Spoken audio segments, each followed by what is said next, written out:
10대들이 자기 손으로, 자기 의지로, 자기 스마트폰에 한글 키보드를 깔고 있습니다. 그것도 슬쩍 흉내내는 수준이 아니라 감정을 표현하는 가장 빠른 지름길로 아예 갖다 쓰고 있습니다. 대체 왜 이런 일이 벌어지고 있는 걸까요? 그런데 진짜 놀라운 건 따로 있습니다. 이 현상을 정작 일본의 어른들, 그러니까 부모 세대와 교육 당국은 최근에서야 눈치채기 시작했다는 사실입니다. 자기 집 거실에서 자기 자녀의 손끝에서 수십 년간 지켜온 언어의 성벽 한쪽이 소리도 없이 무너지고 있었는데 정작 그 집 안에 사는 어른들만 몰랐던 겁니다. 어느 날 아이 방문을 열었다가 책장 한 칸을 가득 채운 낯선 총천연색 만화를 발견하고 채팅 화면에 뜬 알 수 없는 글자 몇 개를 보고 그제야 어른들은 뒤늦은 질문을 던지기 시작합니다. 얘야, 이거 대체 뭐니? 오늘 이 영상을 끝까지 보시면 왜 일본 아이들이 한자를 밀어내고 한글을 집어들었는지, 그 배경에 어떤 구조적 균열이 있었는지, 그리고 이 흐름이 앞으로 일본 사회를 어디까지 바꿔놓을지 그 전모를 함께 확인하시게 됩니다. 이야기 시작 전 구독과 좋아요, 알림 설정까지 눌러주시면 다음 이야기도 가장 먼저 들으실 수 있습니다. 이야기의 출발점은 아주 단순한 사실 하나입니다. 일본의 초등학생이 6년 동안 반드시 익혀야 하는 한자, 정확히 몇 자일까요? 1026자입니다. 이건 제가 지어낸 숫자가 아니라 일본 문부과학성이 2020년 4월부터 시행한 개정 학습지도 요령에 명시된 공식 자료입니다. 이른바 교육 한자라고 부르는 이 목록이 초등학교 입학 첫날부터 아이들의 어깨 위에 얹혀 있습니다. 배분표를 한번 열어볼까요? 1학년 80자, 2학년 160자, 3학년 200자, 4학년 202자, 5학년 193자, 6학년 191자. 학년이 올라갈수록 새 한자가 폭포처럼 쏟아집니다. 그런데 한자라는 게 그냥 모양만 외운다고 끝나는 문자가 아닙니다. 한 글자에 음독이 있고 훈독이 있고 앞뒤 어떤 글자와 결합하느냐에 따라 발음이 또 달라집니다. 예컨대 생이라는 한자 하나에 붙는 읽는 법이 10가지가 넘습니다. 그걸 획순에 맞춰 정확히 쓰고 문맥에 맞춰 정확히 읽어내야 합니다. 한번 상상해 보시죠. 이제 막 전니가 빠지기 시작한 8살 아이가 아직 연필도 제대로 쥐지 못하는 그 작은 손에 힘을 꽉 주고 15획, 20획짜리 복잡한 글자를 공책 한 칸 한 칸 채워 넣고 있습니다. 손목이 시큰거리고 이마에 땀이 맺힙니다. 겨우 한 페이지를 채우면 다음날 학교에서는 또 새로운 한자가 기다리고 있습니다.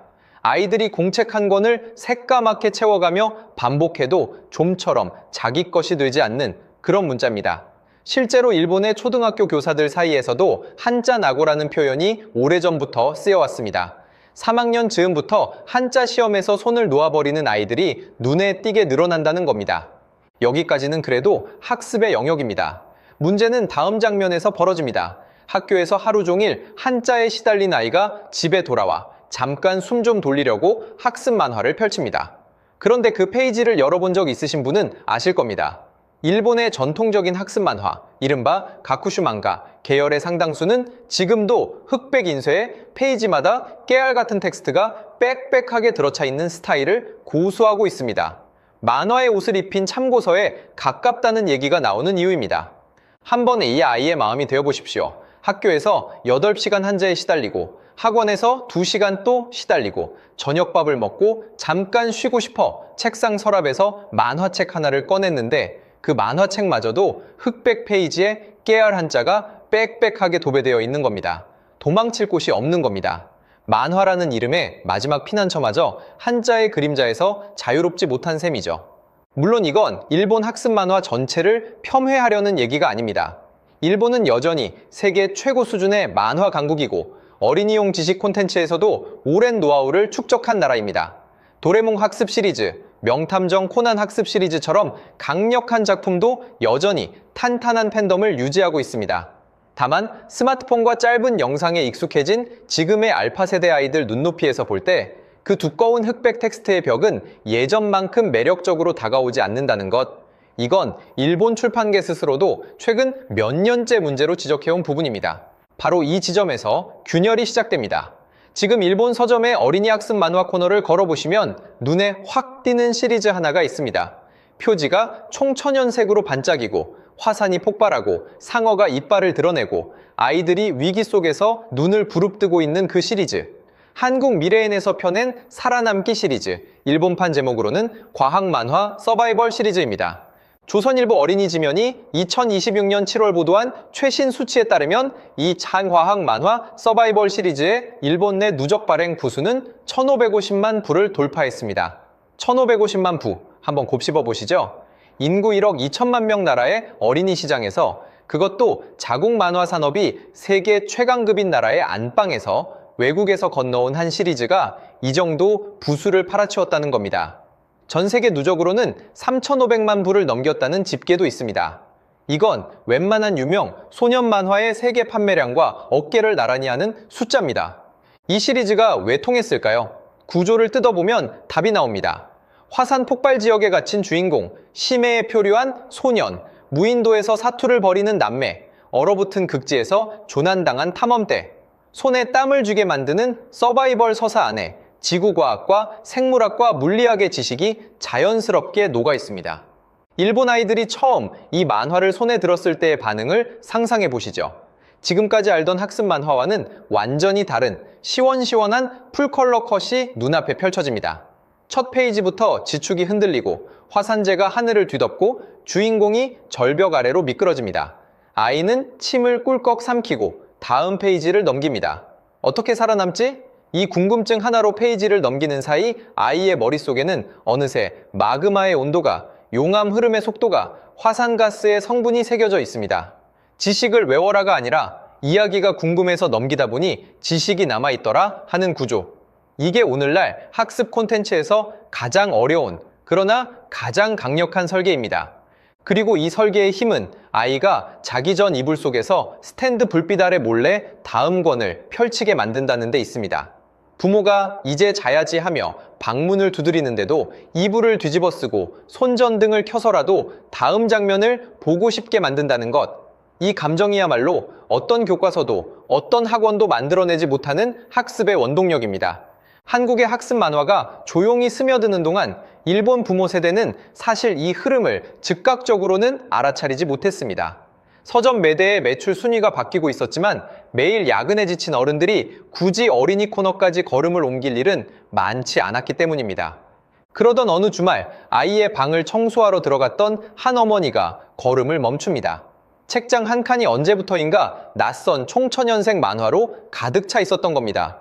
표지에 적힌 제목은 익숙한 일본어인데 판권 페이지를 넘겨보니 원작 한국이라는 표기가 눈에 들어옵니다.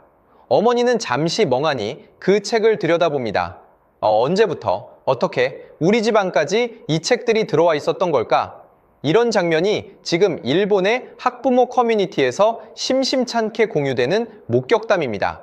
동시에 이런 반응도 나옵니다. 어차피 아이가 스마트폰만 붙잡고 있을 거라면 차라리 이런 콘텐츠라도 접하게 하는 게 낫지 않겠느냐는 목소리입니다. 재미와 학습을 동시에 잡는다면 국적이 어디든 결국 아이한테 도움이 되는 쪽을 선택하겠다는 지극히 실용적인 판단이 자리 잡기 시작한 겁니다. 부모의 이런 태도 전환은 사실 대단히 중요한 신호입니다. 어른들이 이건 좀 이상한데 하고 브레이크를 밟는 대신 그래, 그럴 수 있지 하고 인정하는 순간 그 문화는 한 사회 안에 자연스럽게 뿌리를 내리기 시작하기 때문입니다. 여기서 오해는 하지 마셨으면 좋겠습니다. 일본의 자국 학습 만화가 무너졌다는 얘기가 아닙니다. 도레몽 학습 시리즈, 코난 학습 시리즈처럼 강력한 IP들은 굳건히 자리를 지키고 있고 신간도 활발하게 나오고 있습니다. 다만 그 견고했던 시장에 이제 한국산 학습 만화라는 카테고리가 명확한 한 축으로 안착했다는 것. 그리고 그 흐름을 만든 주인공이 다름 아닌 일본 아이들 스스로의 선택이었다는 것. 이 두 가지는 분명한 사실입니다. 이야기는 여기서 끝나지 않습니다. 만화에서 시작된 관심이 이제 문자 그 자체로 옮겨붙습니다. 일본어를 스마트폰으로 입력해 본 적이 있으신 분이라면 아실 겁니다. 대표적인 입력 방식이 플릭 입력입니다. 화면의 한 자리에서 손가락을 상하좌우로 튕겨서 가나를 선택하는 방식이죠. 여기까진 나쁘지 않습니다. 문제는 그 다음입니다. 가나로 발음을 입력한 뒤 변환 키를 눌러 후보 한자 목록에서 원하는 글자를 골라 터치해야 합니다. 한자 하나에 동음이어가 여럿이니 잘못 고르면 문장 전체가 이상해집니다. 다리를 치려다가 젓가락이 튀어나오는 우픈 상황이 일본어 학습자들 사이에서 클래식한 밈으로 통하는 이유가 여기 있습니다. 물론 최근 IME들은 학습형 예측 기능이 좋아져서 자주 쓰는 단어는 상당히 빠르게 뜹니다. 그래서 일본어 입력이 무조건 느리다고 단정할 수는 없습니다. 이건 공정하게 짚고 갈 필요가 있습니다. 다만 한 문장 안에서 여러 개의 한자어를 자주 사용해야 하는 일본어 특성상 한글이나 알파벳처럼 머릿속 발음 그대로 두드리면 끝인 표음 문자 대비 변환이라는 한 단계가 더 개입한다는 것 자체는 부인하기 어려운 구조적 사실입니다. 그리고 이 한 단계의 차이가 하루에도 수백 번씩 메시지를 주고받는 10대의 손끝에서는 결코 사소하지 않습니다. 친구가 방금 올린 짧은 짤에 크크크 한마디로 대답하면 될 것을 굳이 웃음라는 한자를 변환으로 골라 넣어야 한다고 생각해 보십시오. 그 몇 초의 지연이 대화의 리듬을 끊습니다. 감정의 온도를 식힙니다. 이미 K-팝과 K-드라마와 K-학습 만화로 한국 문화에 익숙해진 일본의 10대들이 여기서 놀라운 우회로를 찾아냅니다. 굳이 감정 표현이나 짧은 리액션까지 변환의 계단을 밟을 필요가 뭐가 있느냐? 그냥 한국 애들이 채팅창에서 쓰는 그 자음 몇 개 그대로 갖다 쓰면 되지 않느냐 하는 겁니다. 그렇게 등장한 것이 이른바 한일 믹서어입니다. 이건 제 개인적인 관찰이 아니라 이미 여러 매체가 다룬 사회 현상입니다. 한국일보와 조선일보가 각각 보도한 내용을 종합하면 일본의 젊은이들 사이에서 크크, 헤헤 같은 자음 표현이 웃음의 상징으로 자리 잡고 있고 치크치크는 축하한다, 리얼, 은리얼, 그러니까 진짜라는 뜻으로 쓰이고 있다고 합니다. 진짜를 뜻하는 진짜는 친차로, 대박은 테바쿠라는 식의 발음 표기로도 유통됩니다. 짧은 단어 하나에 감정의 온도까지 실어 나르는 이 자음들이 일본 10대의 채팅창에서 이모티콘 이상의 언어가 되어가고 있는 겁니다. 그리고 조선일보가 인용한 일본 현지 조사에 따르면 일본 Z세대, 그러니까 15세에서 24세 사이의 약 46.7%가 평소 생활에서 자신 또는 주위 사람이 한국어 문구나 단어를 사용한다고 답했습니다. 특히 10대는 그 비율이 무려 83.7%에 달합니다.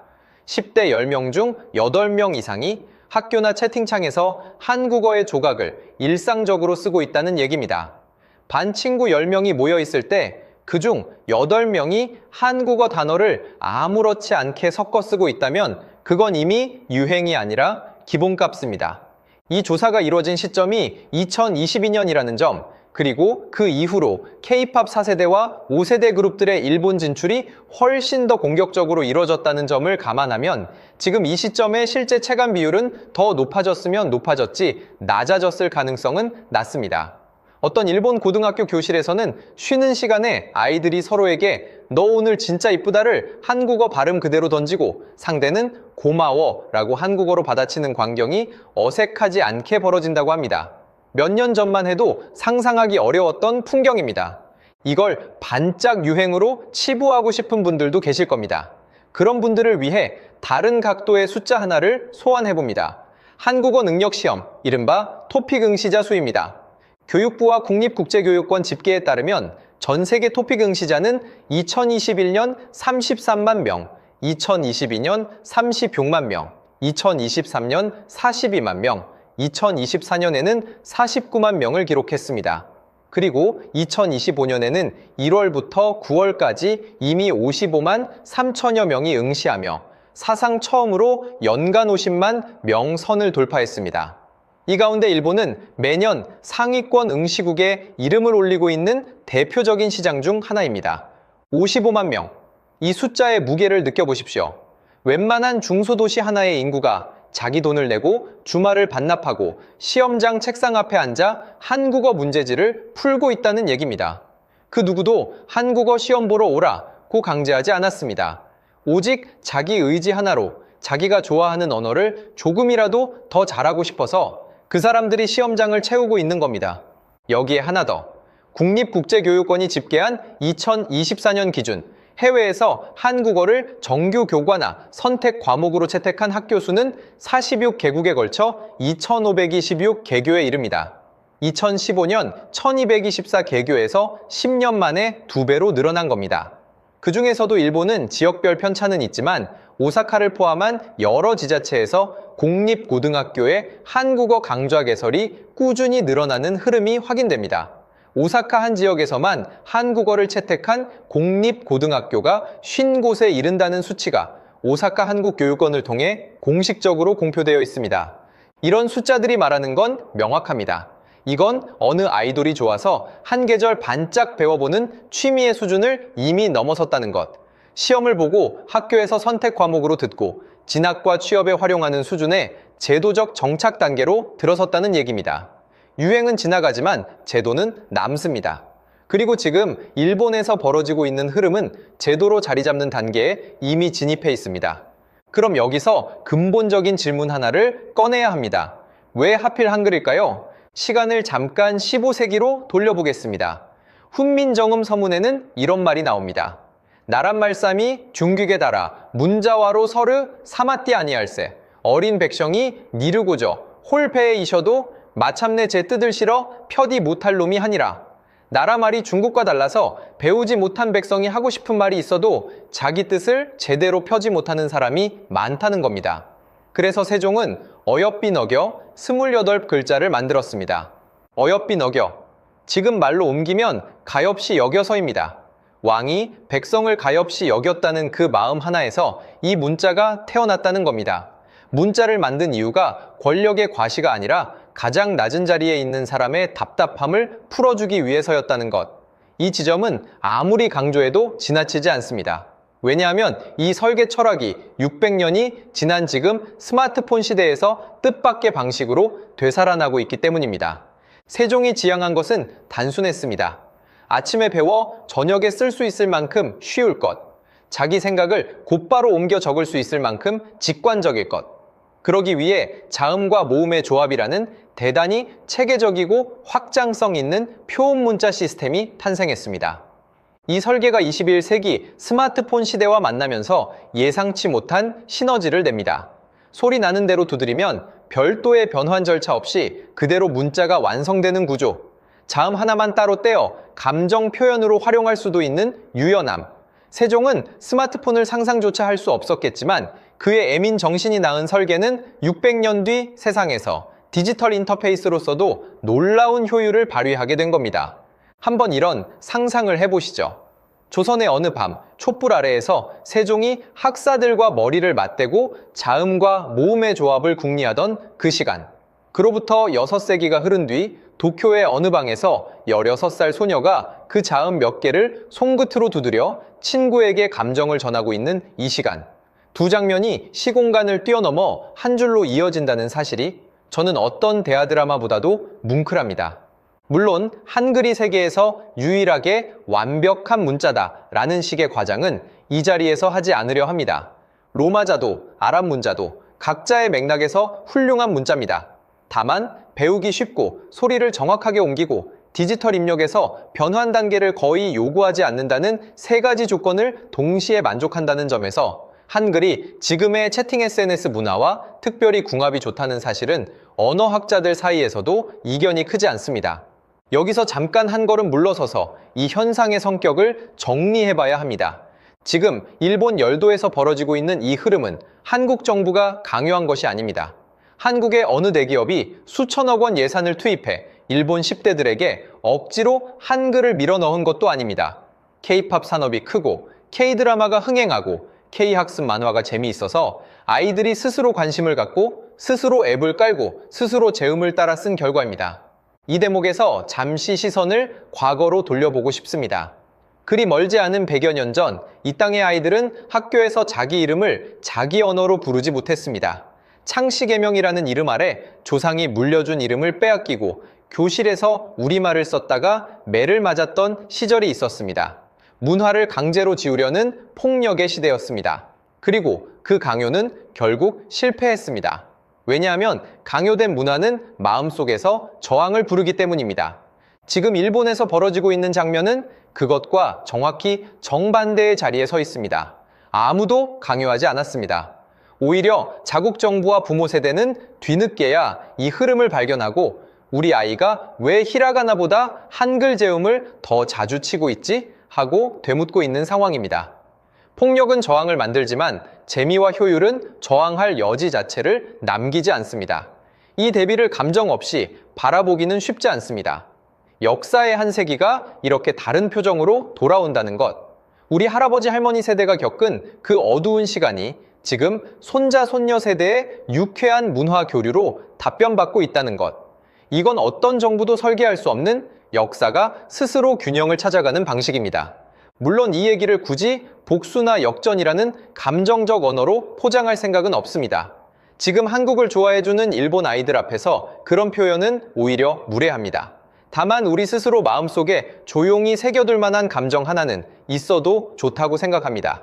세종이 백성을 어여삐 여겨 만든 그 문자가 600년 뒤 옆나라 아이들의 손끝에서 자유롭게 노는 모습을 보고 있다는 것. 그 사실 앞에서 잠깐 가슴이 뭉근해지는 것 정도는 우리에게 허락된 사치가 아닐까 싶습니다. 그렇다면 앞으로 이 흐름은 어떻게 흘러갈까요? 몇 가지 냉정한 조건을 붙여두고 싶습니다. 첫째, K 콘텐츠 열기가 지금 수준으로 계속 유지된다는 보장은 없습니다. 문화 트렌드는 늘 움직이고 5년 뒤, 10년 뒤 어떤 새로운 흐름이 등장할지는 아무도 모릅니다. 둘째, 일본 아이들이 한글에 익숙해졌다고 해서 그것이 곧바로 일본어 대체로 이어지는 건 아닙니다. 일본어는 일본어대로, 한자는 한자대로 여전히 일본 사회의 뼈대로 남을 것입니다. 셋째, 지금 나타난 한일 믹스어는 결국 언어의 하위 문화, 이른바 와카모노 코토바, 젊은이들의 은어에 가깝습니다.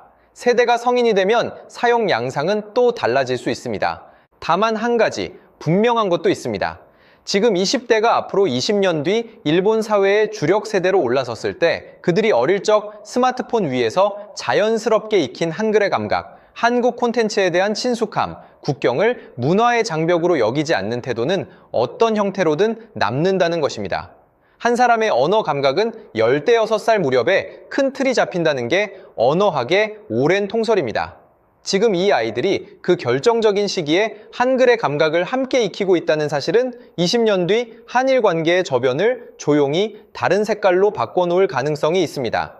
지금 우리 눈앞에서 벌어지고 있는 이 장면은 총 한 방 쏘지 않고 예산 한 푼 강제로 밀어넣지 않고 오직 재미있다, 편하다 이 두 마디만으로 옆 나라 아이들의 손끝을 바꿔놓은 문화사적으로 대단히 드문 사례라는 것.